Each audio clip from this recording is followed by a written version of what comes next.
Welcome to the Mindset for Success show. I'm Temia Brinson, your host, and I'm so excited about the show tonight because we have a special guest. Tonight we have Natasha Darkangelo. She is a licensed mental health counselor, a nationally certified counselor, and also a certified clinical trauma professional. Tell me a little bit about yourself. I know you're a mental health therapist. hmm So I am a licensed mental health counselor, and I live and work here in Orlando. A lot of letters behind my name. So the LMHC is licensed mental health counselor. The NCC is I am also a nationally certified counselor, and the CCTP means I am a certified clinical trauma professional. I work in a private practice here in Orlando. It's Lake Nona Behavioral Health Services. Staff of 3 psychiatrists and myself. And I see children, adolescents, and adults. So wonderful. Well, I want to focus today on mental health concerning, being locked down or, some people has transitioned into working from home. So, during this pandemic, a lot of people are really going through mentally as well as financially. So I want to, just let the people know, like, what are the signs that they should look for to, let them know that maybe I need to seek some help because, you might go for your mental health. What I do personally, you might go outside and go for a walk or whatever. But what if you're past that point? What are the signs to let you know you need to reach out to someone? Sure. So there's a few big ones that I always assess for. One of the first signals is a change in sleeping patterns. So sometimes you will find that you can't sleep. Maybe you never had a problem with that before. And now you're laying in bed and you want to sleep, you need to sleep, but you can't fall asleep. Maybe it feels like your brain can't shut off, right? You just have things playing in your mind over and over and over again. Then maybe you're also having problems staying asleep. So maybe you used to go to bed at 11, wake up at 6, 7, no problem. Now maybe you're going to bed at 11, but you're up at 1, can't fall back asleep for an hour. Finally fall back asleep, you're back up again in 2 hours. And so when you wake up in the morning, you're feeling just exhausted. The opposite of that is maybe you used to get 7, 8 hours of sleep. Now all you want to do is sleep. So some people will use that as a coping skill. Sleep for 12, 15 hours a day. It's a means of escape. I'd rather be asleep than dealing with what's happening in my life. So that's a big one. Appetite changes is another really big one. If you know you're supposed to eat, but you look at food and you just can't bring yourself to be eating anything. Again, opposite end of that. Maybe you're eating a lot more than you do. Yeah. So, and that especially becomes worrisome if you've actually gained or lost weight unintentionally because your eating patterns have changed. So those are kind of two of the major ones that I look for. Now, what about, because we spoke before and you sent me like a list, what about a drop in your energy, like low energy and your motivation? So that's another telltale sign that something is going on too. So maybe you used to, get up in the morning and you were just ready to go, ready to tackle the day. Now the alarm goes off and you just lay in bed. And you kind of have to convince yourself to wake up, to get out, to start the day. So if you're finding that you're laying in bed, having that conversation with yourself, that's another telltale sign that something is going on. And even things that seem simple. So maybe today, your plan was, I just need to go to the grocery store, right? But you're laying in bed and you kind of have to talk yourself into it because even going to the grocery store just seems like too big of a task for you. And that I've even have clients get to the point where things like they don't want to shower anymore. They're not taking care of their hair anymore. They're not brushing their teeth on a regular basis anymore. It just all seems too exhausting. So those kinds of things definitely we look out for. Mm-hmm. Wow. Interesting. Yeah. Okay. The next one is irritability and maybe feeling overwhelmed. Mm-hmm. Again, another hallmark sign that something is going on. Maybe you used to be pretty easygoing and, you were always kind of the joker with your friend group. And now it seems like everything just really is annoying to you, things that normally would not be annoying to you. So, maybe somebody left a plate in the sink, right? Normally you would probably just be able to keep moving and wouldn't think twice about it. But now there's a plate in the sink and you are having a screaming match with your partner or with your child because they left a plate in the sink, right? And that's another telltale sign that something is going on. Same thing with the feeling overwhelmed. If it's things that normally wouldn't bother you. So again, let's go back to our typical plans for the day. Well, I need to go to the grocery store, but you're thinking about it and all you can think about is, but I also have to, make sure that the kids are set for the week and I have to do grocery shopping and I have to clean the house. And it just doesn't seem like you can do it. And so instead you may lay in bed and cry because it just feels too overwhelming to you. That's a sign that there's probably something going on. We'll be right back right after this break.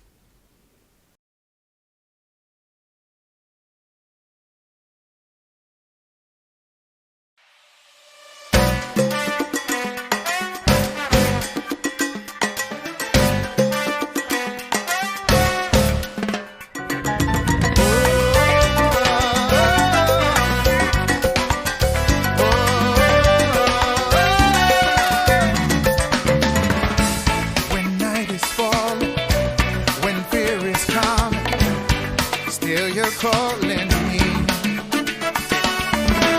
when faith is lost, my hope exhausted. You will be my strength when my mind says I'm not good enough. God, you're enough for me. I've decided I'm not giving up. You won't give up on me. You won't give up on me.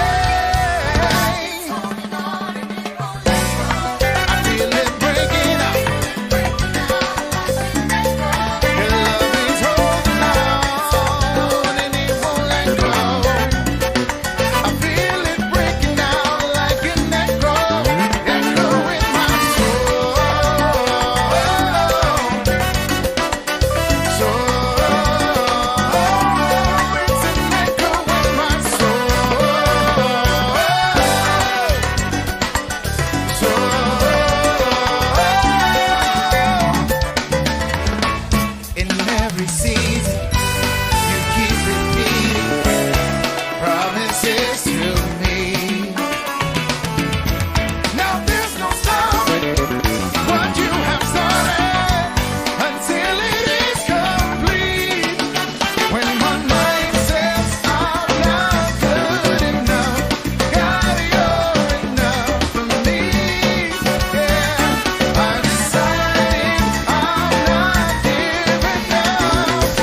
was so much fun. Thank you so much. On behalf of the team and myself, we just want to say thank you for your encouragement and for your support as we continue to produce these arrangements. It's truly been an honor. And even though we live in a crazy world and in the midst of this crazy year, I hope that you find joy. I believe you could find joy through music, through the presence of God, through worship. And so hopefully you felt that presence. Hopefully you felt that hope. And that's really our heart with these arrangements. And so if you want to find out more information on how to partner with us, check out unifiedsound.co to see more information on how you can partner with us, and also subscribe to our YouTube channel for more songs that are coming soon, more releases. And so we thank you once again, and be on the lookout for the next one. And now, let's continue with our discussion.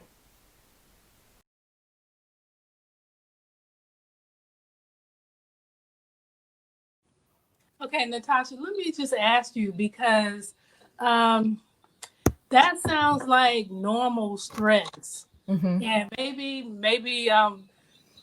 we're not realizing it, but I mean, in our everyday lives, the irritation and the overwhelmed feeling, that seems like regular stress. Is it a pattern that we need to look out, or maybe we're interpreting normal stress as normal, where we really should be, treating that or figuring out how to handle stress?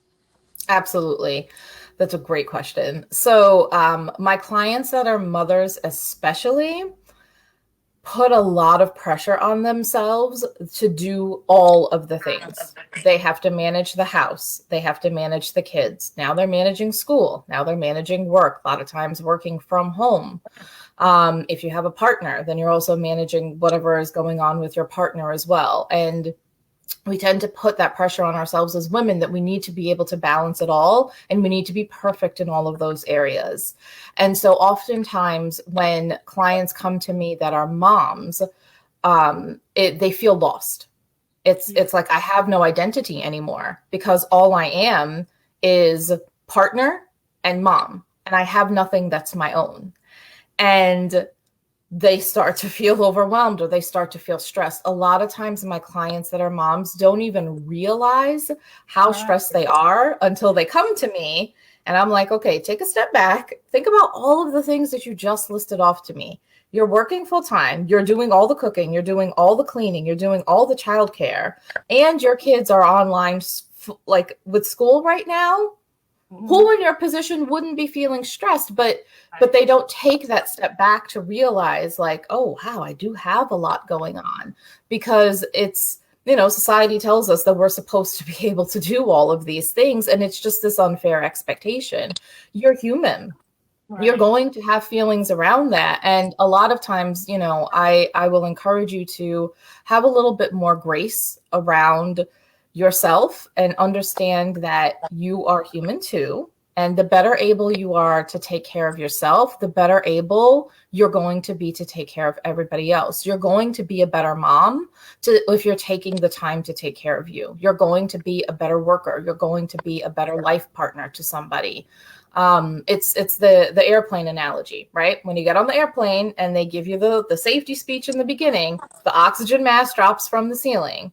You have to put on your own oxygen mask first before you help anybody that's traveling with you. And we tend to lose sight of that because we're so trained, and we're so instinctually meant to take care of everybody else first. But the best thing that you can do is invest in that time for yourself. You're going to feel better for it. And I ask my clients for 5 minutes a day. That's it. If you can do more than 5 minutes, that's great. But if you take a dedicated 5 minutes a day to do something for you, whether that's reading or journaling or a meditation, it can make such a huge difference in your mood. Even a 5-minute walk. Okay. Well, the next one is unable to make decisions and can't concentrate. So it used to be that you were the one that kept everything running. You were the one that made the household function. But now, maybe the kids are coming up to you, what's for dinner? And you're like a deer in headlights. oh, I don't know. And you can't make a decision. And it seems so simple. I never used to have a problem with this before, but now even something like that. I'm sorry, say that again. I said, wow, that's unbelievable. Yeah. Now even something simple like that can just, it makes you freeze, and it's like you can't get your brain to think about, oh, I don't know what is for dinner. And you just can't decide. Yeah. Okay, now Natasha, how can you, because that sounds like dementia or, some kind of illness. So how can you determine or, make an analysis? Like, is that a physical issue or mental issue or maybe like a medical issue? Mm-hmm. So there's a few things. Typically what I look for is it a change in your previous behavior? So if last year at this time, you were working 40 hours and the kids had basketball and then the other kids had dance and you were the one doing all the cleaning and the laundry and you were just moving, boom, boom, boom, boom, boom. Nothing was a problem. But now you can't even think, I don't know. Should we order dinner or should I throw some chicken nuggets into the oven, right?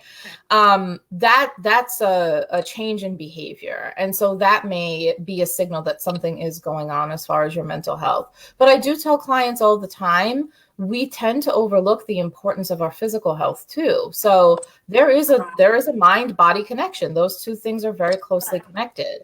And so one of the things that you should be doing for yourself is making sure that you are at a minimum having an annual physical.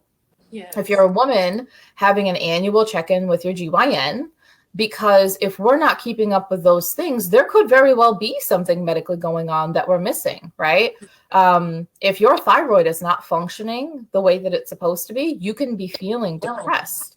If you have anemia that's been undiagnosed, that's another reason for you to be having low energy. But we don't know that if you're not addressing the physical aspect of your life. So it's important that you're keeping up with those doctor's appointments as well. That's another form of self-care. Okay. Awesome. We'll be right back right after this break. A little over a year ago, I was let go from my job after being there for 17 and a half years. I was looking for employment and had back-to-back interviews. Little did I know, my entire employment file was frozen and no one was able to verify my previous employment. So while I was trying to get that straightened out, I got my mortgage license. But guess what? That wasn't enough. So one day, a pastor friend of mine told me about making money on the stock market. I researched it, found teachers and people on YouTube to explain everything, and finally, I gave it a try. My first trade, I made $400, and then I got better the more and more I started trading. I got to the point where I'm making almost the same amounts that I was making when I was on the job. Now I'm buying a new car and still paying my bills, all while trading stocks for a living. I am what is called a swing trader. I remember while on my previous job that I would be saying to my coworkers and to God that I wanted to work for myself so I could free up my time and do what God called me to do. Little did I know that God was listening in on the conversation and working to fulfill that dream. I want to give you the opportunity to have the same financial knowledge. So let me encourage you to become a member of Mindset for Success.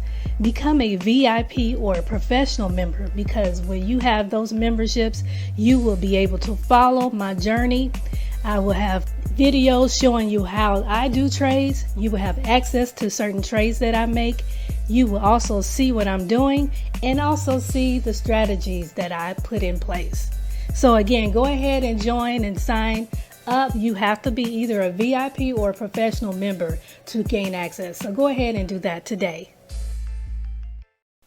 And now, let's continue with our discussion. Okay, now the next one is feels like you're emotions are controlling you. And then the next one you put was excessive crying. Mm-hmm. So that's another thing that I'll hear clients describe it as. It's like I 1 minute I'm crying, the next minute I'm throwing stuff across the room, and there's no rhyme or reason to it, and I want it to stop. I don't like feeling this way, but I don't know how to get it to stop. So that's like the emotional roller coaster. Sometimes people will say, I think that I'm bipolar. There's a difference between genuinely having a diagnosis of bipolar disorder and having a mood swing. If you're finding that you're swinging between maybe crying 1 minute and being really angry the next minute, that's a mood swing. That's not bipolar disorder. Bipolar disorder is a whole other set of symptoms. So if you're finding that you're having these mood swings that are uncomfortable for you and that you don't feel like you can control, that's another sign that maybe it's time to go talk to somebody. Oh, wow. Yeah. Okay, now considering that though, how can you tell if that's because with females, not to exclude the men, but I know we have hormones. Hormones. How can you know if it's the hormones or if it's a psychological or mental issue? Mm-hmm. And it may very well be related. So there is a diagnosis called PMDD, which is related to our cycles. For a lot of women, say that again. I said, wow, I didn't know that. Yeah. When it's PMDD, and it's when essentially the week before your cycle starts, it's a pretty extreme symptoms with the irritability or with the depression. And again, that's another thing that you would want to seek help with if it doesn't seem normal, right? So, a lot of times we will have, where we want to be eating more ice cream or we're crying a lot more. Like those kinds of things are pretty typical. But again, this is why we need to be talking to either a mental health professional or to our GYN, because it may not actually be normal. But you don't know that if you don't have those conversations with the professionals. And what I'm talking about again is if typically the week before your cycle, you know that you get headaches and you tend to be a little bit more irritable. But now we're talking all the time. You want it to stop, but you can't get it. Yeah. We're looking for a change in behavior. It's the change in behavior that's essentially the signal that there's something going on. Okay. Yeah. That makes sense. Yeah. Okay. And the next one, questioning if life is worth living. Mm-hmm. That's another big one. I always assess all of my clients for suicidality. You may be wondering, do I even want to keep doing this? We talked a little bit earlier about that laying in bed and, just asking yourself, do I even have the energy to get up and do this today? Some of that questioning may be, do I want to keep living my life? Do I want to keep doing this? I'm so tired. I'm so tired of doing this, and there's nothing worth getting out of bed for. Struggling with those kinds of thoughts, the next step is suicidal thoughts too. That's another big signal that there's something going on that you need to be speaking to somebody about. There's a few different ways to go about that. If you don't have somebody to reach out to in your support system, there's the National Suicide Hotline, which is a great resource. They are open 24/7. Reach out to a mental health professional, reach out to somebody in your support system. We as a society, unfortunately, have a lot of stigma around suicidality. And oftentimes, unless you do what I do for a living, if somebody says the word suicide to you, your first response is to panic. And maybe you want to try to talk the person out of it, or maybe you want to, essentially shame them into why they shouldn't feel that way. The most appropriate response, if somebody comes to you saying something like, I don't know if I want to keep living, and last night I was thinking about taking my own life. Don't panic. That person is telling you that they trust you enough to come to you with these thoughts. And the best thing that you can do is say to them that you love them and you care about them, and try to help them with help. Whether that means maybe taking them to the closest emergency room, maybe calling 911, maybe calling somebody in their support system. If you know that they have a therapist, reach out to their therapist. You can sit with them while they call the National Suicide Hotline. When we say the word suicide to somebody, or we say those things to somebody, it is a cry for help. And the best thing that we can do is be present and listen.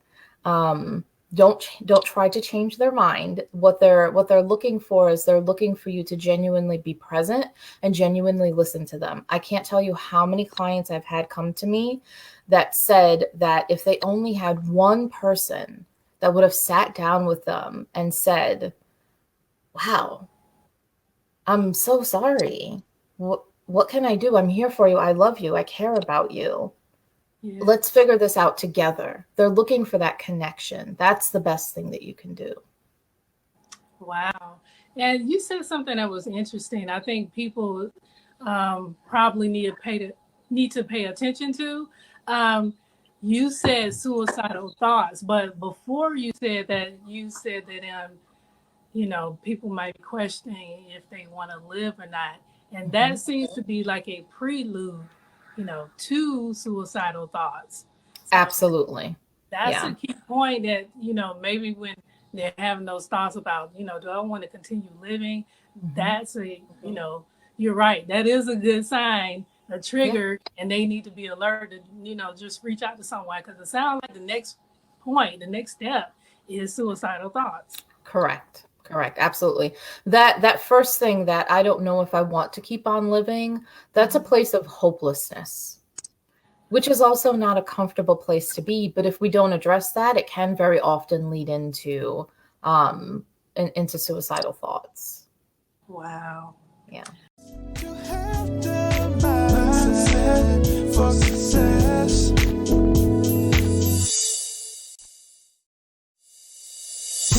If you're looking for positivity,